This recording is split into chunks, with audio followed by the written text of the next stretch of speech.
हाँ, तो उसमें क्या करेंगे, एक्सप्रेशन फॉर ड्रिफ्ट वेलोसिटी, ये जो ड्रिफ्ट वेलोसिटी है इसी का एक्सप्रेशन होना है।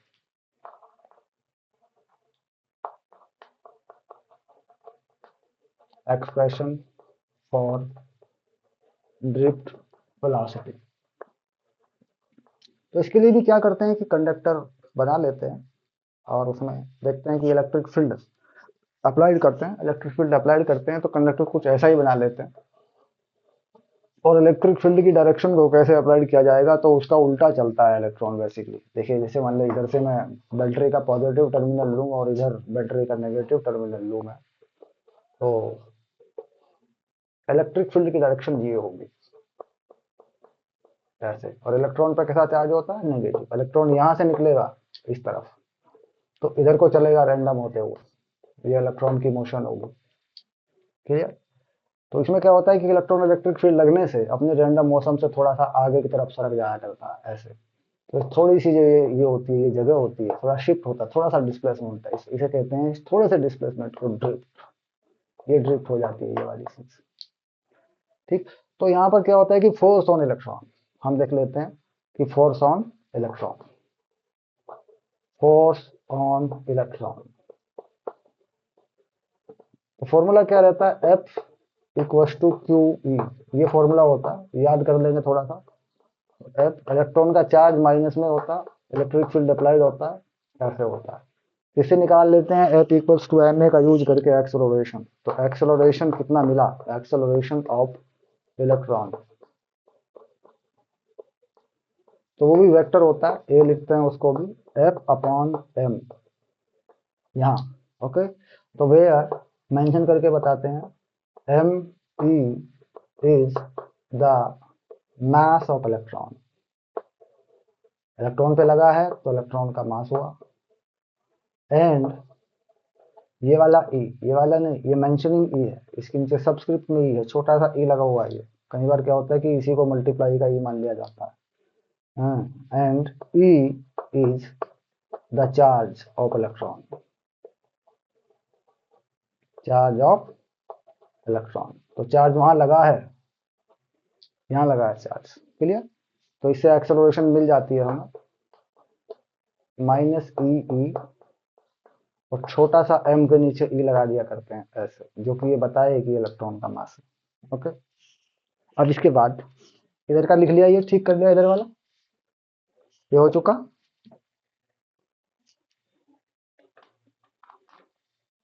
क्यों मोहित, सॉरी सम्राट। तो ठीक है, बाकी मैं इधर लिख देता।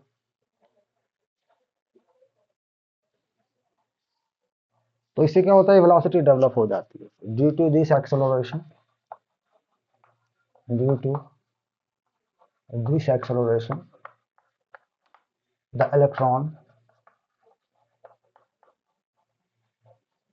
Are drift, average drift velocity V D average, ऐसे कर देते हैं वैल्यू निकाल के, मैग्नीट्यूड बना देते हैं इसका बाद में, अभी नहीं, अभी वेलोसिटी लिखें।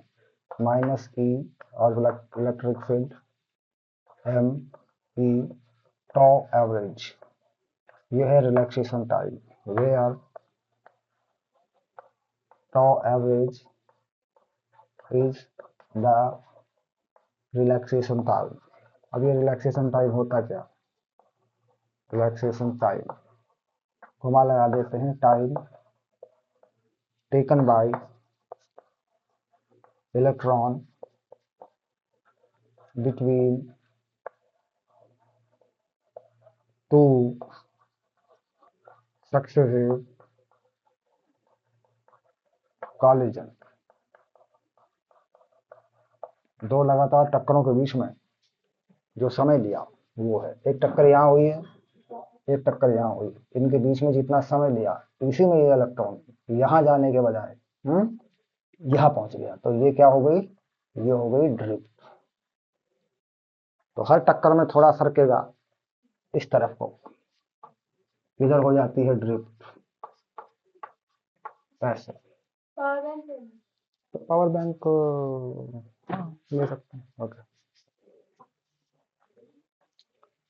ये फॉर्मूला फाइनल हुआ। इस फॉर्मूले को चेक करें।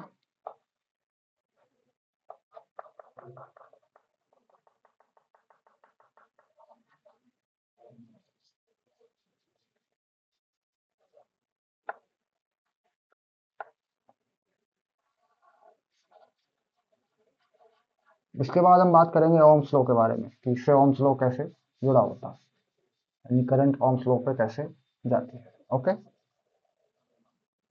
यहाँ पर एक पोटेंशियल डिफरेंस लगाया होता है, तो इसका रिलेशन क्या होता है, पोटेंशियल डिफरेंस रहता है E इंटू एल। ध्यान रखेंगे कंडक्टर की जो लेंथ है वो एल होती है।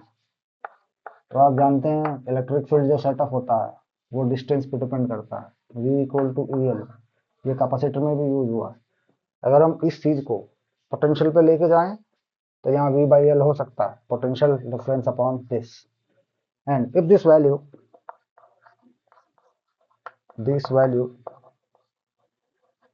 ऑफ velocity is put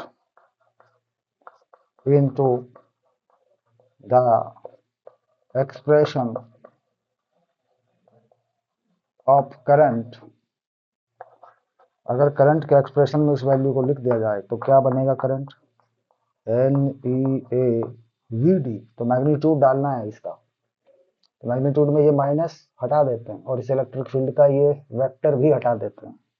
तो E/M/P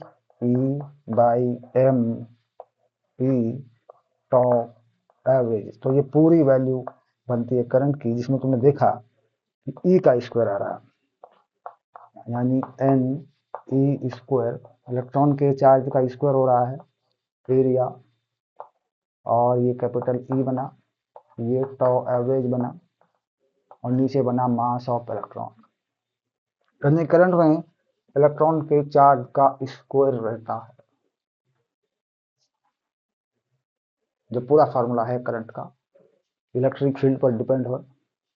अगर इस डिपेंडेंस को हटा दूं मैं, अगर मैं इस डिपेंडेंस को हटा दूं और इसे पोटेंशियल पर ले जाऊं इन टर्म्स ऑफ पोटेंशियल, यानी ये बैटरी जो लगी है, ये जो सोर्स लगा है वोल्टेज का, अगर इसके अकॉर्डिंग मैं इसका कंपैरिजन देखूं तो कैसे काम करेगा, फॉर्मूला कैसे चेंज होगा। इफ I is नहीं, I in terms of voltage, यानी जो पोटेंशियल हमने लगाया यहाँ पे, सोर्स जो लगाया उसके टर्म्स में कैसा बनता है फॉर्मूला।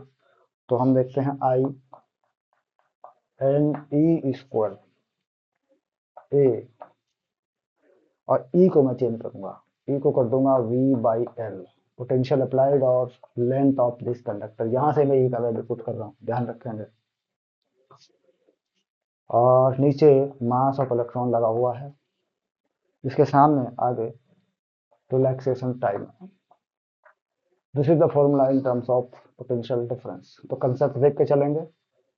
करंट का कंपैरिजन इलेक्ट्रिक फील्ड के बेसिस पर पूछा गया क्वेश्चन में, पोटेंशियल डिफरेंस के बेसिस पर पूछा गया, लेंथ के बेसिस पर पूछा गया। कंडक्टर की लेंथ आधी कर दी तो क्या होगा, लेंथ डबल कर दी तो क्या होगा। ठीक है, तो फॉर्मूला जो वैलिड हो जाता है, ये वाला काम करता है फील्ड पर, पोटेंशियल पर ये काम करता है।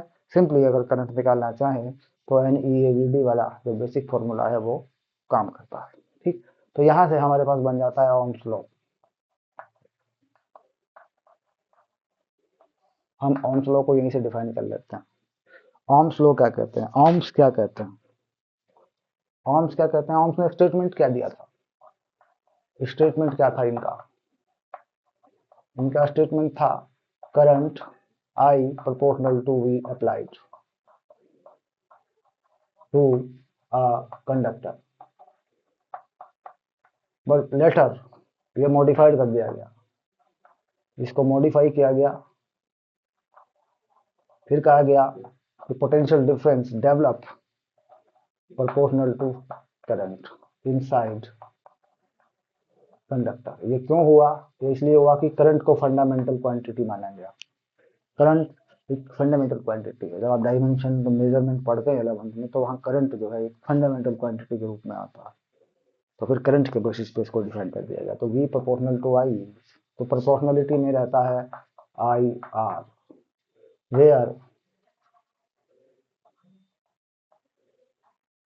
R is constant at constant temperature, constant temperature।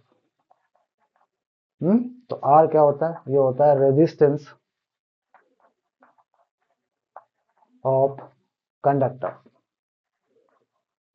Temperature बढ़ाने पर ये कंडक्टर का बढ़ जाता है, सेमी कंडक्टर का घट जाता है, वो अलग अलग बात है। तो ये बना Ohm's law. When we use this Ohm's law in this formula, we can find the expression for resistance. इसके लिए एक्सप्रेशन मिल जाती है अगर इसको यहाँ जोड़ दिया जाए तो।